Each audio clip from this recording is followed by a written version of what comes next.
Лукашенко прапанаваў беларускім лекарам, якія з'ехалі з краіны, вяртацца ў Беларусь, каб мыць посуд ці выносіць смецце. Пожалуйста, мы вас примем.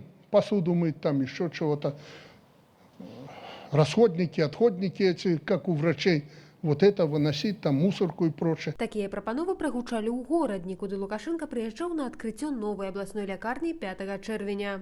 Вот мы врачи, мы работать хотим. Нет, врачи у нас тут свои есть, а вы пока вот там. Але насамрэч апошнімі гадамі па ўсёй краіне назіраецца сур'ёзны недахоп лекараў, тады як у Польшчы спецыялісты з Беларусі вельмі запатрабаваныя. Будзе просто немажліва зараз знайсці ў Польшы горад, у якім не будзе працаваць беларускія лекары. З'язджаюць шмат і працягнуць, на жаль, з'язджаць. Станіслаў Салавей падкрэслівае, што пакідаюць Беларусь тысячамі, а тых, хто выказвае жаданне вярнуцца назад, дзясяткі. Дзяржава тым часам спрабуе схаваць дэфіцыт лекараў шляхам скарачэння штатных адзінак. Лекараў не хапае, медсестёр не хапае, фельчароў не хапае, усіх не хапае, і з кожным годам гэта ўсё больш.